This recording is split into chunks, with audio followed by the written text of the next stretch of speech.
आज आपकी जिंदगी में एक बड़ा सकारात्मक बदलाव आने वाला है, क्योंकि आज जो थेरेपी मैं आप लोगों को सिखा रहा हूं, बता रहा हूं, जिससे आपको रूबरू करा रहा हूं, ये आपकी जिंदगी बदल देगी। क्योंकि ये थेरेपी इतनी जबरदस्त है, इतनी नई थेरेपी है, इसके ऊपर काफी काम हो चुका है।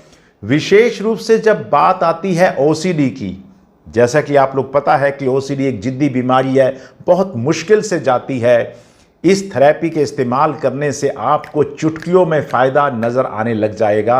तो चलते हैं, बात करते हैं उस जादुई थेरेपी के बारे में जो आपकी जिंदगी बदलने वाली है। इसका नाम है एक्सेप्टेंस कमिटमेंट थेरेपी। जी हाँ, इसे हम शॉर्ट के अंदर एक्ट बोलते हैं। और ये थेरेपी इतनी जबरदस्त है, बिल्कुल नई है। आप लोगों ने, बहुत सारे लोगों ने नाम सुना होगा सीबीटी के बारे में, कॉग्निटिव बिहेवियरल थेरेपी के बारे में। तो आपको मैं बता दूं कि कॉग्निटिव बिहेवियरल थेरेपी की अम्ब्रेला में बहुत सारी थेरेपीज आती हैं। कुछ पहली जनरेशन की थेरेपीज थी, कुछ सेकंड जनरेशन की थेरेपीज हैं, कुछ थर्ड जनरेशन की थेरेपी है। और आज जो मैं आपको थेरेपी बता रहा हूँ, ये थर्ड जनरेशन की, यानी कि बिल्कुल लेटेस्ट वाली, बिल्कुल नई वाली थेरेपी है, जिसको इस्तेमाल करने से आपकी ज़िंदगी में बहुत बड़े परिवर्तन आने वाले हैं। तो ठीक है, जल्दी से मैं आपको सबसे पहले ये बताता हूं कि ये थेरेपी इस्तेमाल किन किन बीमारियों के लिए होती है। सबसे बड़ी बात ये है कि ये ओसीडी के अंदर बहुत ही इफ़ेक्टिव थेरेपी है। इसका इस्तेमाल दुनिया भर के अंदर ओसीडी को ठीक करने के लिए किया जाता है। यहाँ पर आपको एक बड़ी बात और भी बता देता हूँ, ERP यानी कि एक्सपोजर रिस्पॉन्स प्रिवेंशन थेरेपी जो होती है, उस थेरेपी का पहला भाग इसे ही कहा जाता है। जब भी हम ERP इस्तेमाल करते हैं, ERP यानी कि एक्सपोजर रिस्पॉन्स प्रिवेंशन थेरेपी का इस्तेमाल करते हैं, जो कहा जाता है कि ओसीडी को ठीक करने की सबसे बढ़िया थेरेपी है। मैं इस बात से सहमति रखता हूं कि ये बड़ी शानदार थेरेपी है। लेकिन याद रखिएगा कि इस थेरेपी को शुरू करने से पहले अगर 3-4 सेशन हम एक्ट के यूज़ कर लेते हैं, एक्सेप्टेंस कमिटमेंट थेरेपी के इस्तेमाल कर लेते हैं, तो फिर समझिएगा कि ERP की इफेक्टिवनेस कई सौ गुना बढ़ जाती है। तो आप समझिएगा कि ये थेरेपी कितनी महत्वपूर्ण है। ये थेरेपी ERP से पहले दी जाती है।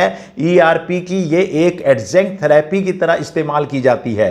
तो अब आपको ये समझना है कि ये थेरेपी किन किन चीज़ों के लिए यूज़ होती है। जैसे कि मैंने बताया कि OCD के अंदर बड़े धड़ल्ले से, बड़े शानदार तरीके से आप इसको इस्तेमाल कर सकते हैं। और उसके बाद डिप्रेशन है, साइकोसिस है, ईटिंग डिसऑर्डर्स हैं और ढेर सारे डिसऑर्डर्स हैं जिनके अंदर आप इसका इस्तेमाल कर सकते हैं।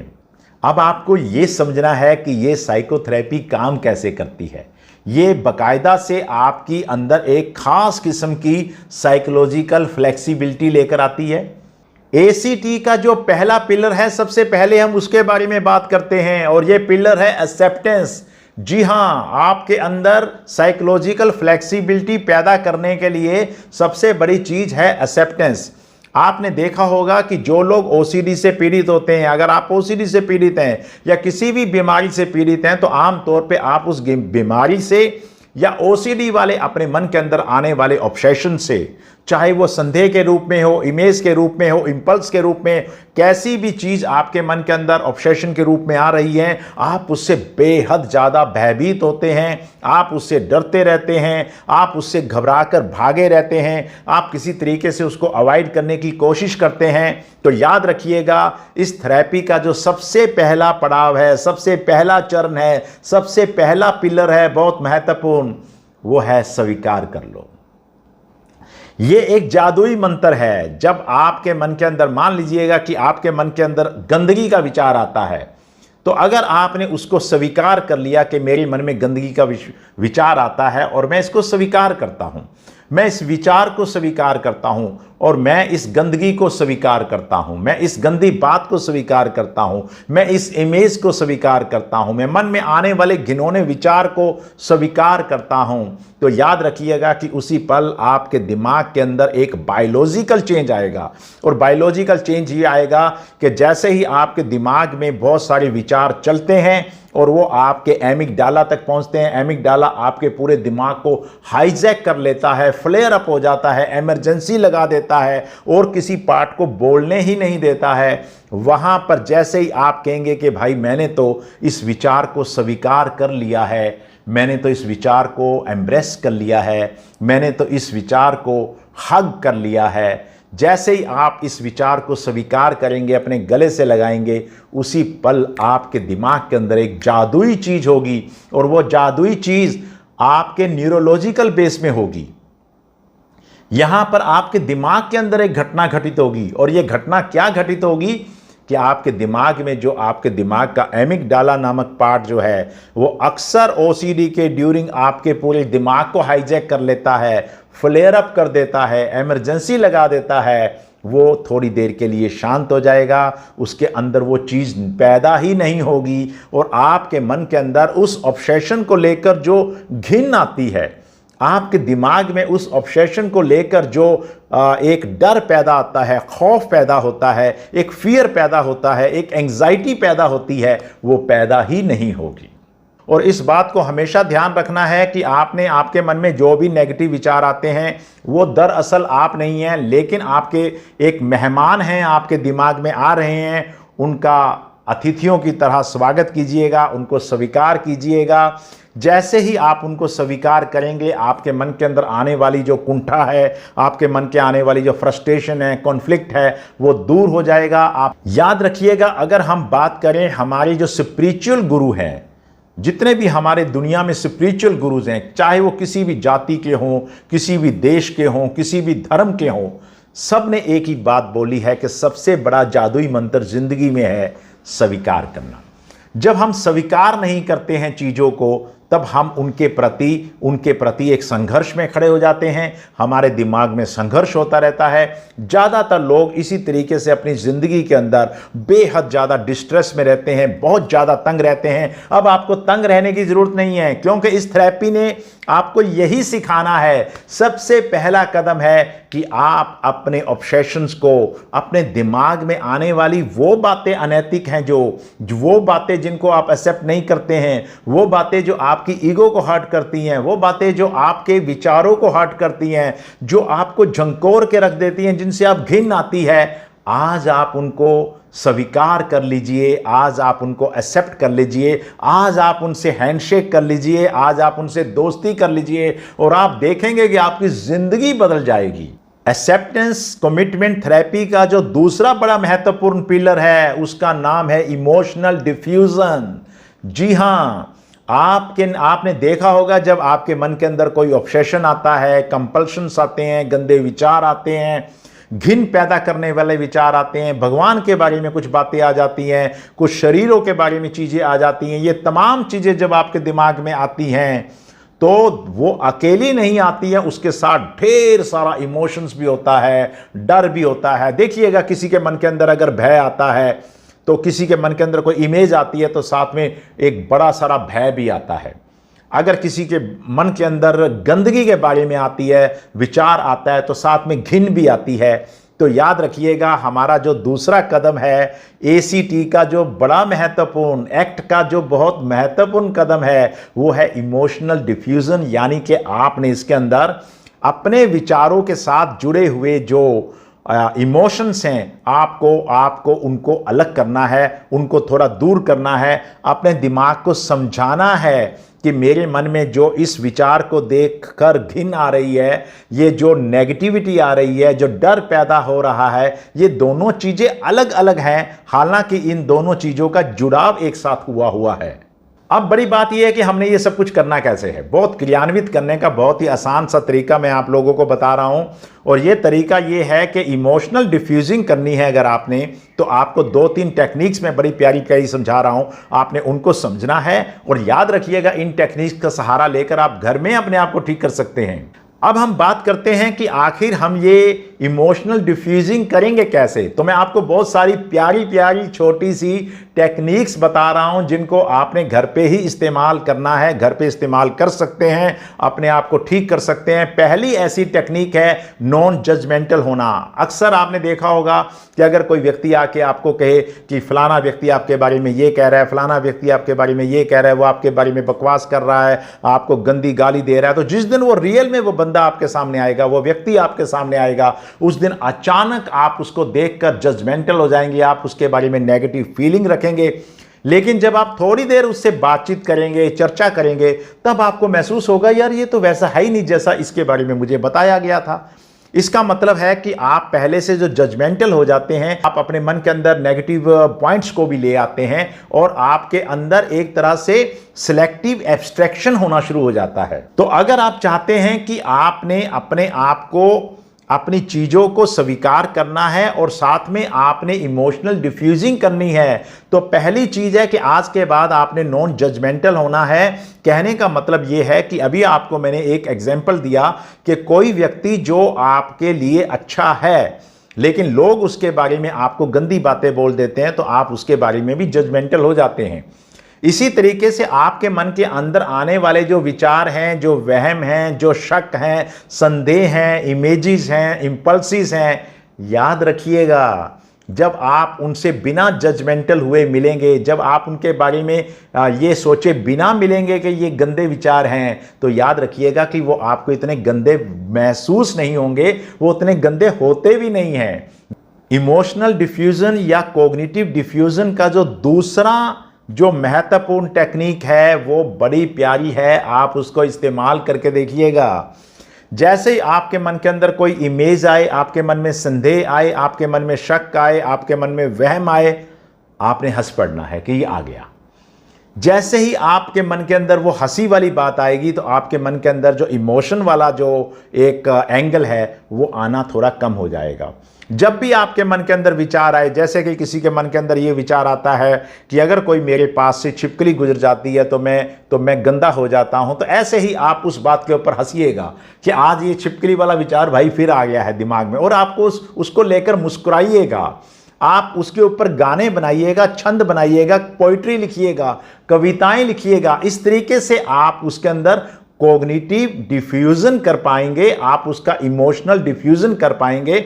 आप उस चीज के साथ जुड़े हुए इमोशंस को बड़ी आसानी से अलग कर पाएंगे। आप एक बार करके देखिएगा, घर के अंदर जादुई मंत्र है, मजा आ जाएगा आपको इसको करके।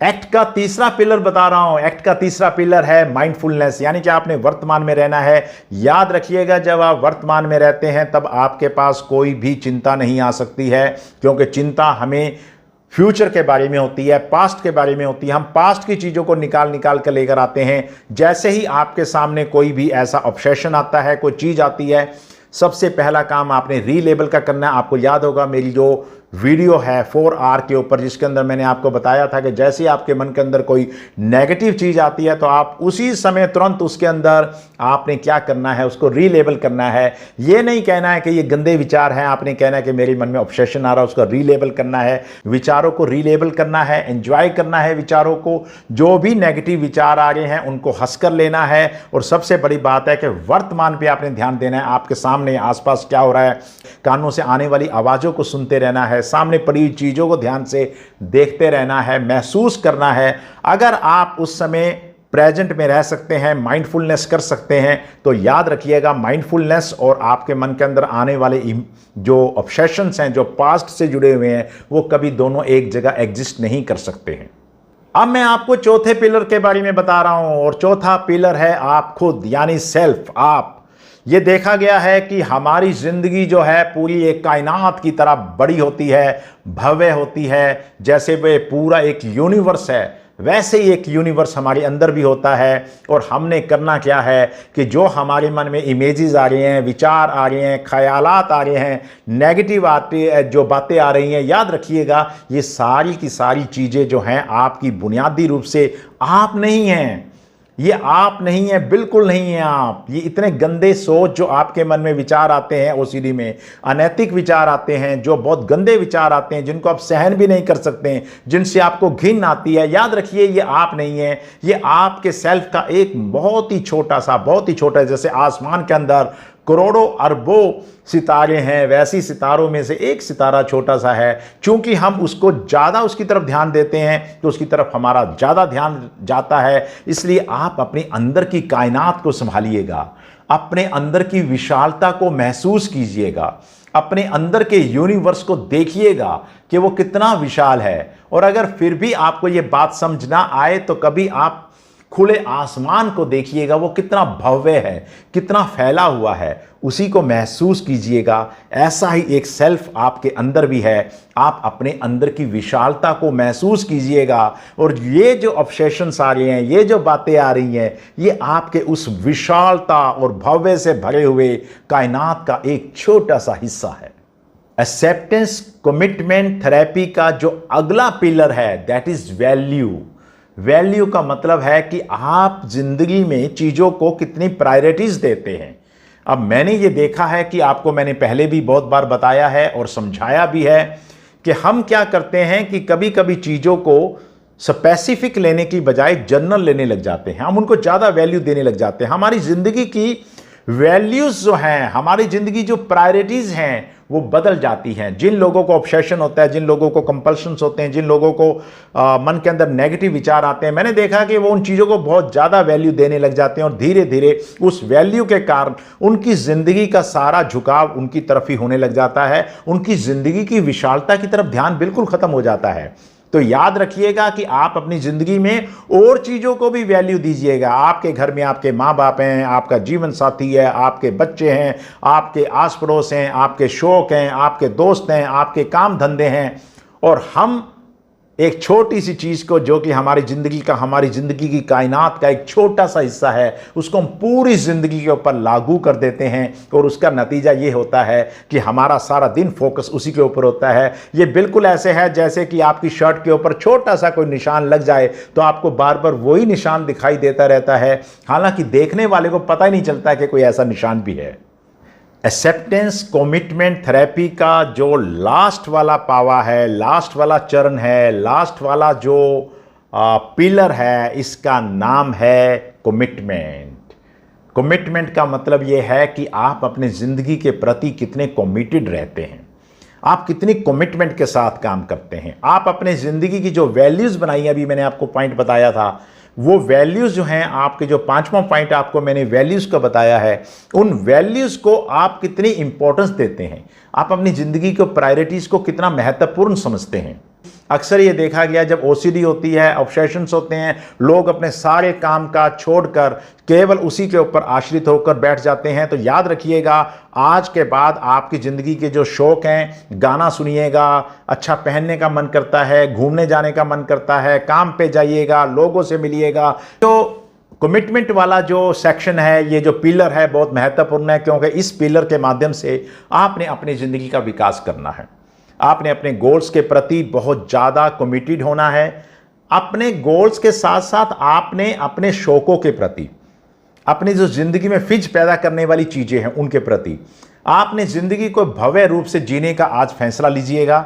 जैसे ही आप ये प्लानिंग करेंगे, आपके ब्रेन के अंदर बहुत सारे न्यूरोट्रांसमीटर्स जैसे डोपामिन जैसा पैदा होना शुरू होंगे, वो आपको एनर्जाइज करना शुरू करेंगे, आपको आगे बढ़ाना शुरू करेंगे। और इस तरीके से आप इन तमाम चीज़ों के माध्यम से, ये जो मैंने आपको एक्ट का यानी कि एक्सेप्टेंस कमिटमेंट थेरेपी आपको समझाई है, इसके माध्यम से आप घर में बैठे बैठे अपने आप को बहुत जल्दी से ठीक कर सकते हैं। आपको बहुत बहुत शुभकामनाएं। आप बस लग जाइएगा, इसके ऊपर काम कीजिएगा। लेकिन याद रखिएगा, अगर आप कोई दवाई का सेवन कर रहे हैं तो दवाई खाते रहिएगा। दवाई देने का काम, उसको बढ़ाने और घटाने का काम साइकेट्रिस्ट का है, डॉक्टर का है, वो मनोवैज्ञानिकों का बिल्कुल नहीं है। आप जैसा वो कहते हैं आप उनकी बात मानिएगा।